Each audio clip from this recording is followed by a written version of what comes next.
This gathering, therefore, offers us a timely opportunity to reflect together on the significant developments of the past year at the national level, on the regional front, and we all understand what has been going on globally, so that we may proceed with a shared understanding of the realities shaping our relations and our responsibilities. Excellencies, 2025 marked a defining phase in Kenya's socio-economic development journey. It stands out as a period when many of the reforms and strategic initiatives undertaken by this administration began to yield measurable and visible results. Across key sectors, policy choices have translated into tangible progress, affirming both the soundness of our direction and the resilience of our people. These gains have strengthened confidence in the course of our economy, deepened social cohesion, and laid firmer foundation for inclusive and sustainable growth in the years ahead. Central to the progress recorded in the past year is the continued expansion of some of our signature projects. Just to give you maybe 3 or 4 areas that were of critical concern to this administration. As we all understand, we emerged in 2022 from the adverse effects of COVID, from the serious challenges that came as a result of the situation of conflict in Europe, and the many other commodity issues that came into play. And as a result, most of our economies were constrained. Our fiscal space was limited, and debt became a very serious challenge to many countries, including Kenya. In fact, statistics showed that Kenya had one of the biggest Eurobond in our part of the world. And many people were wondering. I remember even the Secretary General of the United Nations, my friend Antonio Guterres, asking me, what's going to happen when this thing falls apart and Kenya defaults? Because to many, it was no longer if, it was when. But by God's grace, we managed to consolidate our economy. Kenya actually was listed to be among 6 countries that would default. Fortunately for us, 5 of our colleagues defaulted, Kenya did not. And we had to make very difficult policy choices, sometimes very uncomfortable. I remember my first assignment when I sat in a room called number 6 in that building was to reduce our budget by 300 billion shillings and to put a stop to some of the subsidies on fuel, on unga, that weren't really getting to the people, but costing us an arm and a leg. Today, sorry, thank you. Today, with confidence, I think we have taken the corner. Our economy is much more stable than it was at that time, as you're all aware. Our inflation, which was way around 9%, now is at 4.4, 4.5. Our exchange rate that had run amok is now stabilized for the last year and a half, almost 2 years actually, at 128, 129. And our dollar reserves, which had also dwindled to about $5.7 billion in 2022, we now have the highest foreign exchange reserves in Kenya's history at $12.3 billion. So we have, with the support and encouragement of many of friends and partners, we have managed to consolidate our economy. We still have a lot to do on it to make sure that we avoid the pitfalls of the past. The policy choices have sometimes been uncomfortable, but I want to say absolutely necessary, because unless we did that, we would have gone the direction many of our colleagues went. Number two, we took the decision that we needed to stabilize food security in our country. The biggest challenge that I encountered when I came into office was the price of stable food. Many of you witnessed people in the streets with sufurias. I know you know what sufurias are on their heads, and that kind of situation. We've had to register all farmers. Today we have a register of 7.1, I think by this month, 7.2 million farmers. We are now giving out fertilizer on voucher. We are working on ensuring that reforming actually the whole agricultural sector. We had challenges with brokers and cartels and people who had cornered the agricultural sector. We have cleaned up our sugar sector. Many of you remember, those of us who are members of COMESA, Kenya has been asking for COMESA safeguards for the last almost 20 years. But I can now confidently say that we have reformed the sugar sector, and we have 200,000 new farmland on sugar. We have registered and licensed another 5 sugar mills. We have enhanced our production from about 500,000 tons to 815,000 metric tons. Hopefully this year we intend to get to 1 million tons, and in another year or two, Kenya will be a net exporter of sugar. That is our plan. And so have we with coffee and tea and milk, and we have seen those sectors grow. And I want to thank many friends, development partners. The World Bank have come through for us in the agricultural sector. And we have made demonstrable progress. In fact, our staple food maize, we have increased our production from about 44 million bags in 2022 to 75 million bags this year. Again, the highest in Kenya's history.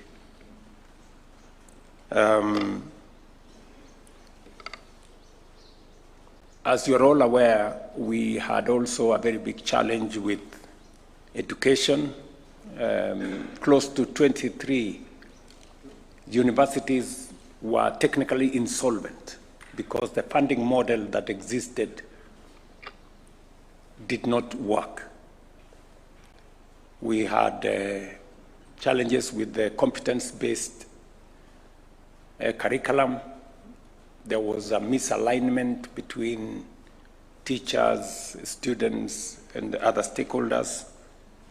And that is why I immediately, upon upon coming into office, I set up a presidential working party that gave us recommendations. We have implemented those recommendations and aligned them with our manifesto. And that has seen us build an extra 23,000 classrooms. I must again commend the World Bank for coming through to us, for partnering with us in the building of those new classrooms. We have hired an extra 100,000 teachers in the last 3 years. In fact, 1/3 of all the teachers teaching in Kenya today were hired in the last 3 years to close the gap on teacher-student ratio. We still have a small challenge on laboratories. Again, I want to thank development partners for coming through with us. We are now constructing 1,600 laboratories in different schools, especially those in rural areas and some in our informal settlements. And we've rolled out a new student-centered funding model for our technical, middle level, and higher education, including universities. Today, if you ask any vice chancellor in any university, they will tell you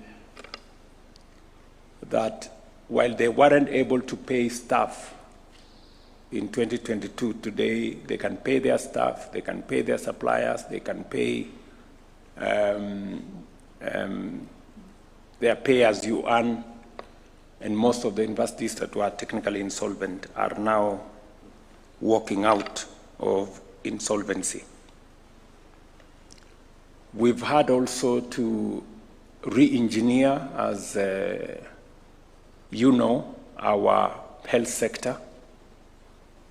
We did undertake to the country that we were going to, in fact, my commitment was to reform the National Health Insurance Fund.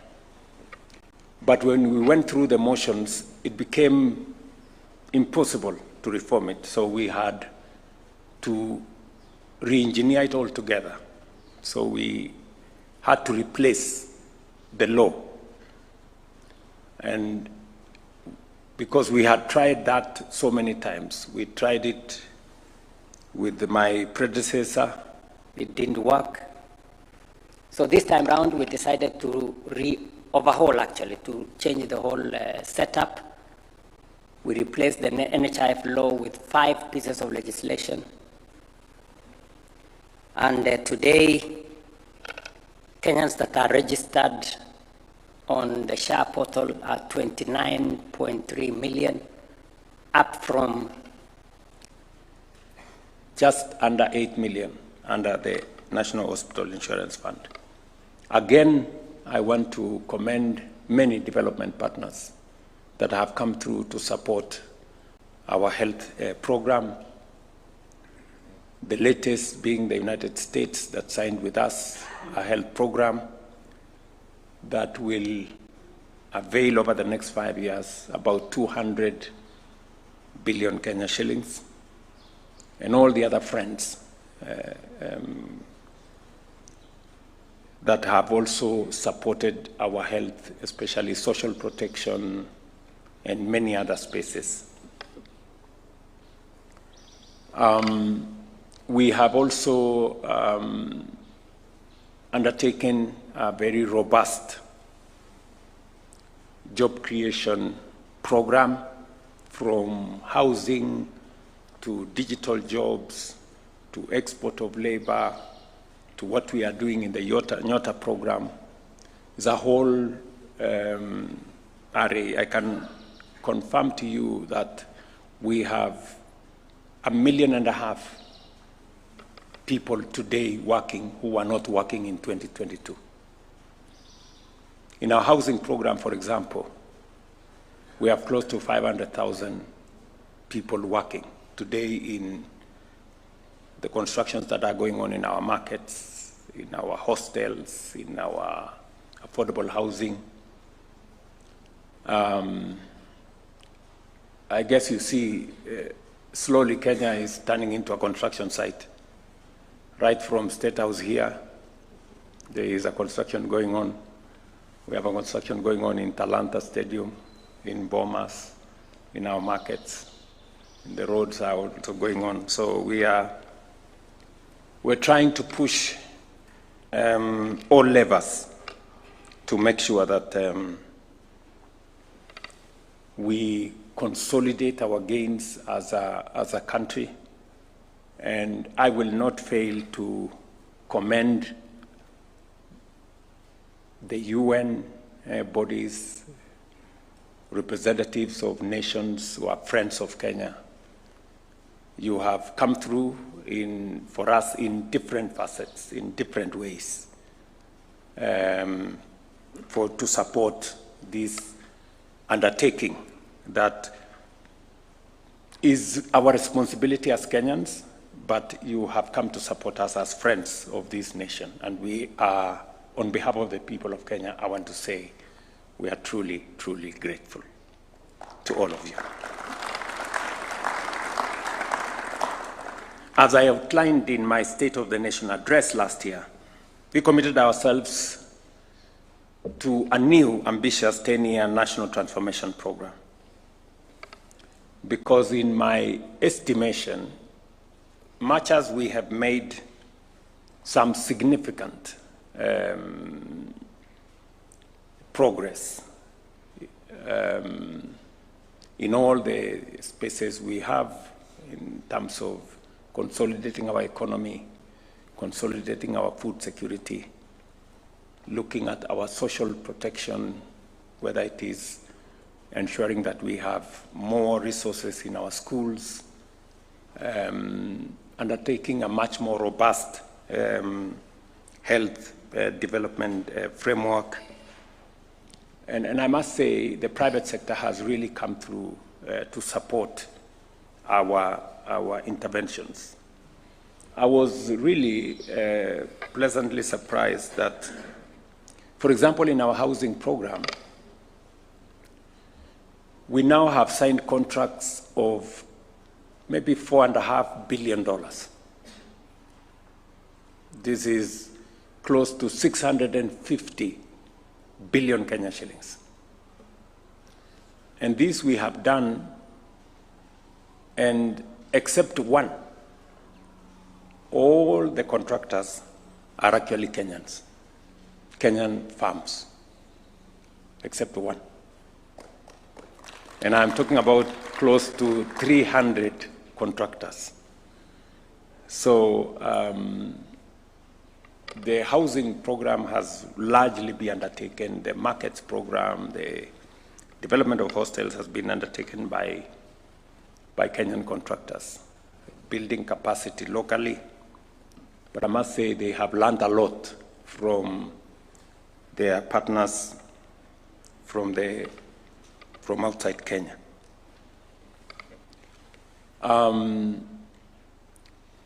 We did also undertake one very important subject that is a conversation that has been going on in Kenya. The culture of saving. You know, we've had not a very good culture of saving. So it is one of the issues that I undertook that I would try and drive. I am very happy that our social security,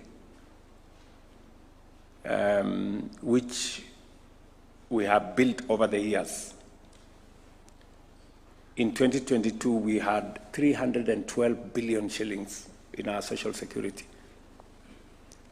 Today, 3 years later, because we changed the contribution structure and we brought many more people into the equation. In the last 3 years, we have grown our social security fund from 312 to 670 billion this year. We believe that next year we will get to $1 trillion, and slowly but surely we will build enough resources for us to be able to manage the challenges of access to patient capital that we can use to underwrite our development, even as we get support from partners and friends and work with the private sector as well. But as I said, even with what we have done, it is not sufficient. We need to look ahead. And looking ahead, we have, as I stated in the State of the Nation address, we are focused on doing 3 fundamental things, interventions, for us to be able to lift our country to the next level.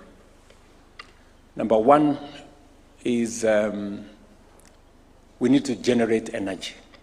As you are aware, we have 3,300 megawatts in our grid today.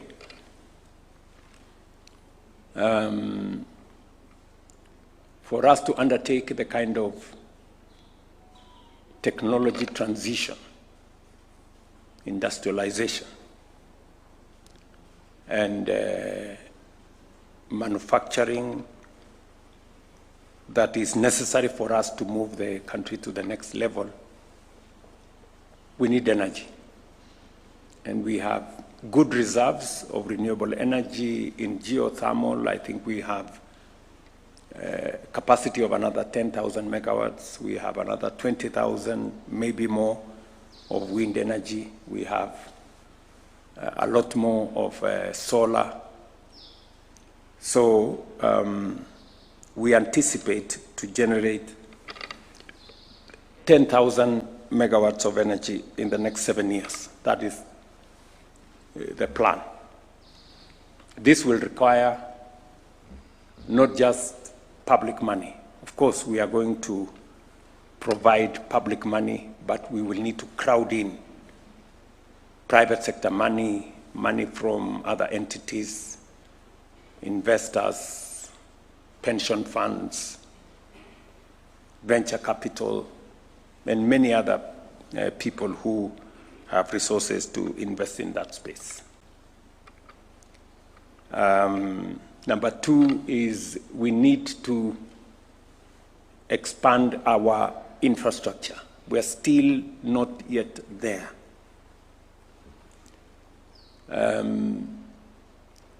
If you look at our infrastructure, we have developed 20,000 kilometers of tarmac in the last 60 years. Our intention is to develop another 28,000 in the next 7 years, to double the number of tarmac roads in Kenya.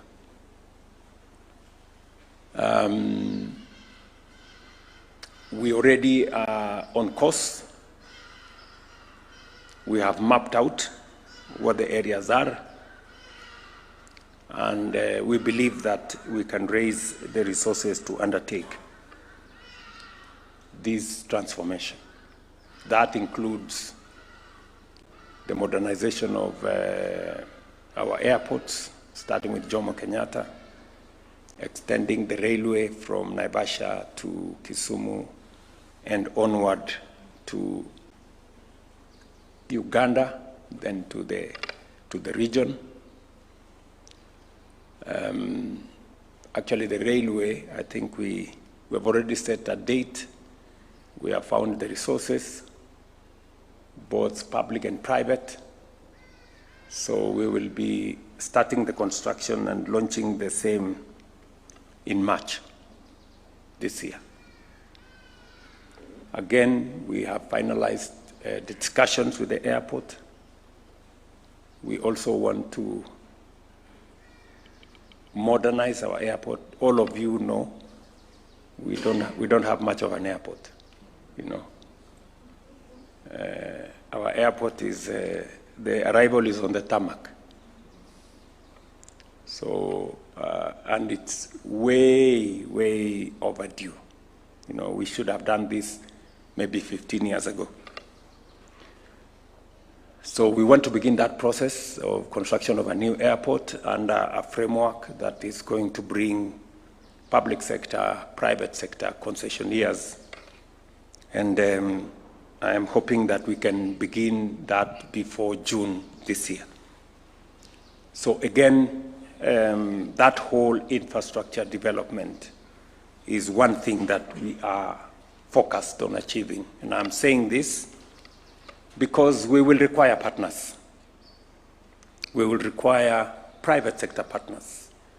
We will require some of your investment arms of your nations, whether at the airport, on the railway, on some of the toll roads that we are doing, the expressway that we are planning to Thika and other areas. So there is opportunity for us to work with you. There are opportunities for us to strengthen our partnerships, both at the public to public level, but also public to private. And I will be looking forward to working with yourselves so that we can do this together. And then number 3 is, as you know, Kenya is an agricultural country. We are almost exhausting the land that we can farm under rain-fed agriculture, and therefore it is absolutely necessary for us to now venture into more of water harvesting, water storage, irrigation technology. That is the space we want to go into. So there is also opportunity for us to work with partners, both in public and private, to do some of the mega dams that we are focused on doing. I know there is a lot of discussion together with our community in Kenya, but also through exports contribute to food security elsewhere. We will be in Parliament this week as part of developing the necessary infrastructure for us to undertake this heavy transformation. We are setting up a National Infrastructure Fund. I have had discussions with the IFC. I have had discussions with the World Bank. I have had discussions with the Africa Development Bank. We've had conversations with the Afri-Exim Bank and many other partners. And they have given us a lot of support in terms of ideas, in terms of how we can use the public resources that we have, the public assets that we have, in a much more structured manner, in a manner that we can use the resources and assets that we have to crowd in resources from the private sector and from other sources to be able to drive our development. We've also learned the hard way that the Constitution mandates us that we must be intentional on making sure that there is intergenerational equity. That we don't, whatever we have today, we need to think about not just today, but we need to think about tomorrow and the generations that will come after us. I was in Kwale, for example, this week actually, on Friday. And when I met the leadership in Kwale, they told me, look, Mr. President, we had titanium in Kwale. We exploited titanium. It got finished. The mine is now closed. And there is no sign of that titanium anywhere today. Some generations in the future will ask us, there was titanium in Kenya, what happened? You people ate the whole of it and left nothing for us. So we're going to Parliament to actualize a new legislation, the Sovereign Wealth Fund, that will now provide mechanisms for making sure that whatever it is that we do now, whether through privatization or any other resources, we have a fund that takes care of the generations that will come after us. Again, we have areas that we will learn from some of you. We will work together so that the Sovereign Wealth Fund will secure intergenerational equity and enhance resilience to external shocks through disciplined, transparent, and long-term stewardship of national resources. Excellencies, in 2025, Kenya continued to deepen bilateral relations across Europe, the Middle East, Africa, Asia, and the Americas. These engagements strengthened cooperation in trade, investment, security, migration, climate action, education, and technology, while expanding people-to-people exchanges. I am very happy that in the last 3 years we have been able to conclude, sign, ratify the Economic Partnership Agreement with Europe. It was quite a very proud moment to sign that contract here. We have also concluded the CEPA agreement with the UAE. We have also almost concluded now the agreement with China.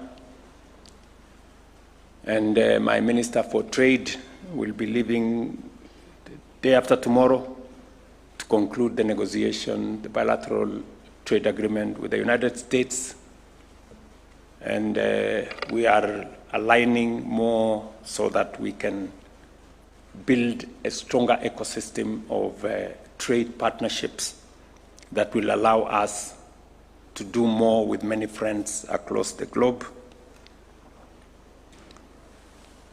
We look forward to further widening and deepening diplomatic engagement in 2026 as we advance bilateral cooperation frameworks globally, promote peace and security, strengthen trade and investment ties, expand scientific, technological, and cultural exchanges, foster regional integration, facilitate labor mobility, and harness collective efforts towards shared continental and multilateral aspirations. The principles of Pan-Africanism, good neighborliness, and regionalism continues to shape our diplomacy. Kenya currently serves as the chair of the East African Community and will chair the Common Markets for Eastern and Southern Africa Authority later this year. These responsibilities align with Kenya's long-term standing view that enhanced regional cooperation remains central to Africa's economic transformation and sustainable development in general. At the continental level, Kenya continues to contribute to Africa's institutional strengthening. As African Union champion for institutional reform, we have supported ongoing efforts to enhance the effectiveness, the credibility, and responsiveness of the Union, particularly in the areas of peace, governance, and financing. Again, let me appreciate the support to the African Union by many partners here. And to support what you have done over the years, we are having a very candid conversation as African leaders, and I will be presenting a report on what we have managed to put together. Number one, to do more on funding the African Union. We have developed alternative mechanisms of trying to make sure that we fund the African Union 100% by ourselves, so that whatever partnership exists will be additional to what we are doing as leaders and as countries in this continent. Number two, we are looking at the peace and security infrastructure.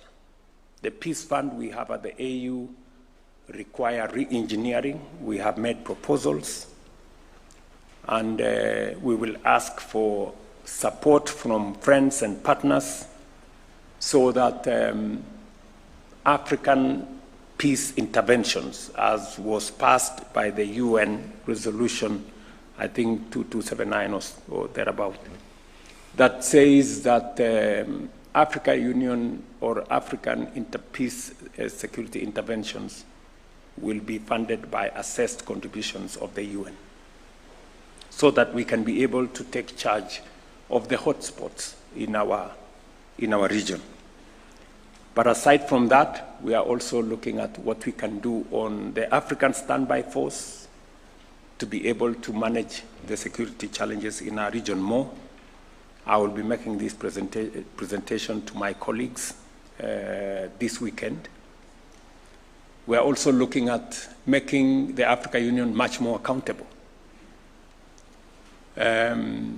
Today, there is a disconnect between the Pan-African Parliament and the executive institution of the African Union. We want to see how budgets can be approved, improve the efficacy of the Pan-African Parliament, and we've made concrete proposals on that, how that can be done. And then finally, we want to create much more accountability by finally bringing into force the African Court of Justice. Today, if there are disputes between institutions of the AU, there is no mechanism of adjudicating. Today, if there are disputes between countries, there is no mechanism of adjudication. Thankfully, the instruments for the establishment of the African Court of Justice have already been ratified. They have already been signed. What is only remaining is the actualization. So again, we will be making those proposals.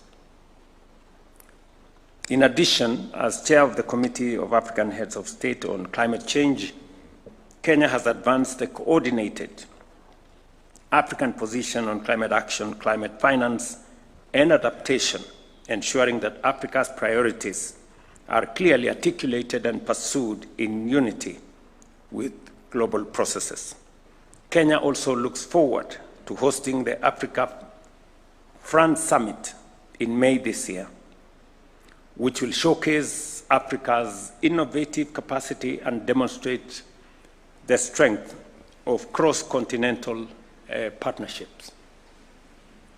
It will be the first time that an Anglophone country will be hosting a French Africa.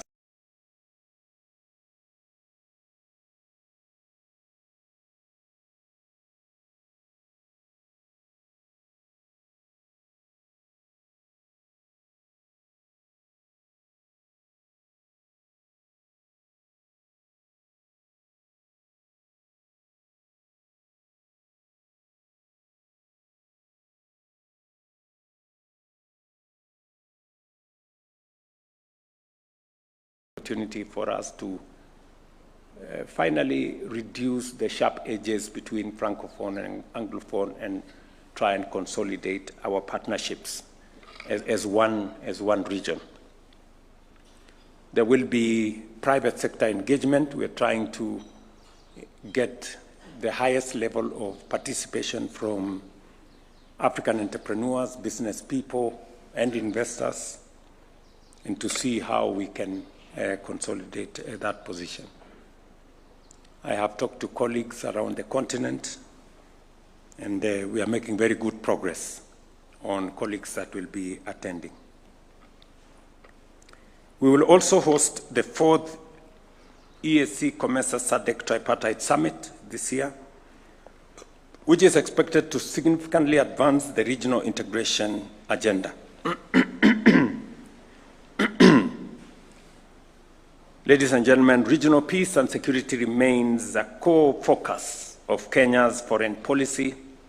Stability in the Horn of Africa and the Great Lakes region is inseparable from our own national security, economic prospects, and development trajectory. Kenya, therefore, remains actively engaged in regional and continental efforts to prevent conflict escalation, strengthen governance, and build resilience in fragile and conflict-affected areas. In the Great Lakes region, Kenya has played an active role in efforts to reduce tensions and advance dialogue among parties in the Democratic Republic of Congo. Together with His Excellency Emerson Mnangagwa, President of the Republic of Zimbabwe, I co-chaired several EAC SADC summits, which culminated in the merger of the Nairobi and Luanda processes, strengthening coherence and reaffirming regional ownership of this peace framework. In December last year, I also witnessed the signing of the Washington Accord for Peace and Prosperity between the governments of the Democratic Republic of Congo and Rwanda, marking an important diplomatic milestone. Kenya maintains that international initiatives, including the Washington and Doha processes, must reinforce and remain aligned with a consolidated African-led framework to support sustainable outcomes. In Sudan, Kenya remains deeply concerned by the ongoing conflict and its grave humanitarian consequences. There cannot be any military solution, in my very honest opinion, to that conflict. An inclusive process, a civilian-led intervention that brings parties on board, in my opinion, is the only viable path forward. I have had a candid conversation with friends across the continent, with friends across the globe. I have brought up this issue with President Trump. I have brought up this issue with President Macron. I have brought up this issue with the new Chancellor of Germany. My minister here has been to the UK. We have had many engagements. It is still my and Kenya's concern that the situation in Sudan is grave. It is very serious. And global attention must be focused in Sudan, because what is going on in Sudan is completely inhuman. And the international community must do whatever it takes to make sure that we take charge of that situation. Kenya, we will play our role. We have offered a place for dialogue here in Nairobi. We have offered corridors of humanitarian support where it is needed. We have serviced Sudan in the past from Lokichogio Airport here in Turkana. I have made all that available to the international community, and we will play our part in making sure that we deal with the situation in Sudan. In South Sudan, Kenya reiterates its call to all parties to fully honor their commitments under the revitalized peace agreement. I did speak last evening with President Salva Kiir, and hopefully we will be able to have a meeting later this week or early next week, because the Tumaini initiative that was, in my opinion, a viable pathway towards resolving the issue in South Sudan was sabotaged by political interests.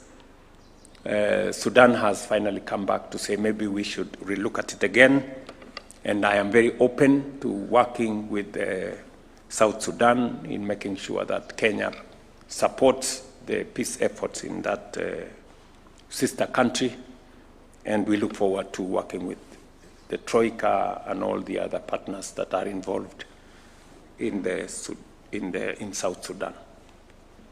I know there is a feeling by colleagues and partners that everybody is concerned about South Sudan, except you know who. In Somalia, Kenya continues to encourage constructive dialogue between the federal government and the federal member states as the foundation for national cohesion and effective governance. We underscore the importance of predictable financing and a conditions-based transition in the Africa Union support and stabilization mission to safeguard hard-won gains that may go to waste if we do not manage the transition properly. Beyond our immediate region, Kenya continues to contribute responsibly to global peace and security. As lead nation in the multinational security support mission in Haiti, we stand in solidarity with the Haitian people and their quest for the restoration of security, order, and the rule of law. We are now focused on a coordinated and orderly transition of that mission to the gang suppression force, supported by adequate international financing, strengthened command structures, and a United Nations support office, measures essential to consolidate progress and prevent relapse into instability. A lot has been achieved, not as much as we would have wanted, but there is progress that had been achieved that needs to be safeguarded, and then whatever needs to be done should be done. In 2025, ladies and gentlemen, Kenya played an active and constructive role in global efforts to reform development financing, strengthen peace operations, and advance sustainable development in a manner that is inclusive, equitable, and responsive to contemporary realities.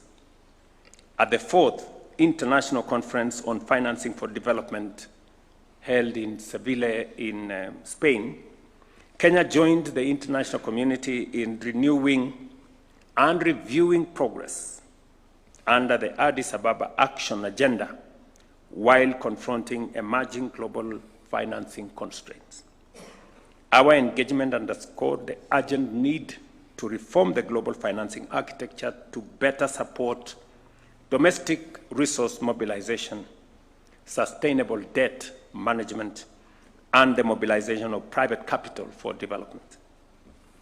At the same time, Kenya's commitment to global environmental governance was demonstrated during the 7th session of the United Nations Environmental Assembly, held here in Nairobi, where Kenya called for the translation of global declarations, including the outcomes of COP30, into concrete action addressing climate change, biodiversity loss, and pollution in ways that are visible in people's lives and protective of future generations.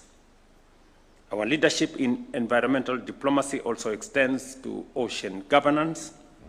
The ratification of the agreement on the conservation and sustainable use of marine biological diversity of areas beyond national jurisdiction reaffirms our commitment to rules-based multilateralism, ocean sustainability, and the protection of global commons. In June 2026, Kenya will host the 11th Our Oceans Conference under the theme, Our Ocean, Our Heritage, Our Future. This gathering will mobilize global commitment on marine conservation, sustainable fisheries, and climate resilience while showcasing Africa's contribution to ocean action and the blue economy. Kenya's multilateral engagement also encompasses social development. At the World Summit for Social Development held in Doha, Qatar, we reaffirmed that poverty eradication, decent work, and social inclusion are inseparable from sustainable development. These principles continue to guide both our domestic policy and our international partnerships. Excellencies, ladies and gentlemen, Kenya remains a firm proponent of a rules-based international order. Amid growing global instability, we reaffirm our commitment to sovereignty and territorial integrity as enshrined in the Charter of the United Nations. As the UN marks its 80th anniversary, the world stands at a critical inflection point with multilateralism under increasing strain. It is our firm belief that a strong United Nations and a steadfast adherence to multilateral principles remains indispensable in addressing the complex and interconnected challenges of our time. We are proud to host the only United Nations headquarters in the Global South and remain committed to providing the political, security, and infrastructural support necessary to expand the UN presence in Kenya. Bangura knows that. She used to send me very long messages. We have this problem, you need to sort out. Now the messages are becoming shorter, but they are still coming. We recognize the United Nations remains one of humanity's greatest collective achievements. Yet persistent funding shortfalls and administrative constraints continue to limit its efficacy and responsiveness. Kenya therefore supports renewed efforts to strengthen and adequately resource the UN system. The defunding of UN agencies weakens multilateral cooperation and diminishes the international community's capacity to respond to conflict, humanitarian crisis, global health threats, and development challenges. At the same time, Africa also marks 2 decades since the Ezulwini Consensus and the Sirte Declaration, through which the continent has spoken in one voice in calling for just and equitable reform of the UN Security Council. Africa's continued exclusion, despite bearing significant share of Security Council's agenda and peacekeeping responsibilities, undermines the legitimacy and effectiveness of the United Nations. Comprehensive reform, including permanent African representation, is essential to the institution's relevance in the 21st century. Excellencies, as I conclude, I commend the diplomatic corps and international organizations represented here for your continued cooperation, your goodwill, and your partnership with Kenya. We truly appreciate, and we don't take it for granted. As we progress in 2026, let us deepen collaboration and ensure that our shared efforts translate into measurable and meaningful outcomes for our peoples and for humanity. Thank you very much for your attention. And as I have always said, I look forward to working with you. Thank you very much.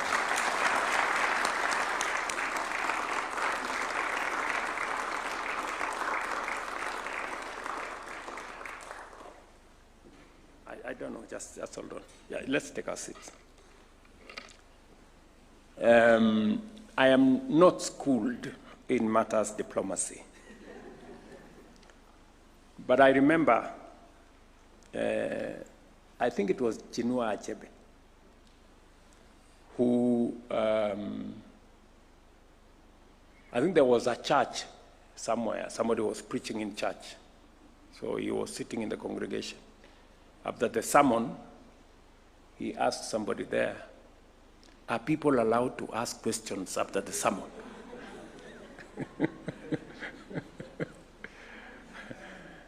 So I don't know whether in diplomacy, are people allowed to ask any clarifications if there is need for any? I don't know.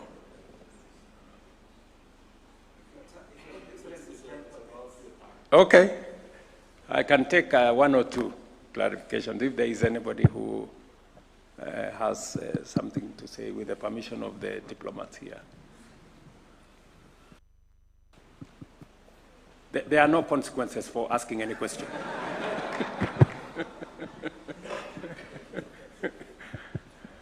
Okay, okay. My good friend, and by the way, my good friend from Morocco, we did open also a diplomatic office in Morocco. We opened one in the last, we also opened one in Côte d'Ivoire. We opened one in Haiti. We've opened one in Denmark. We will now be sending somebody to Vatican, and I think we've also opened one in Guangzhou, is it? A consulate in Guangzhou. So, thank you, Mr. President. Ambassador. Thank you for your time. I will dare to ask Your Excellency about as a champion of institutional reform at the EU. Your Excellency has spoken with many issues that you have planned to reform at the EU. Yes. But I think the CFTA... At the AU, not EU. No, African Union. Yes, yes. Yes. But there is one aspect that should be...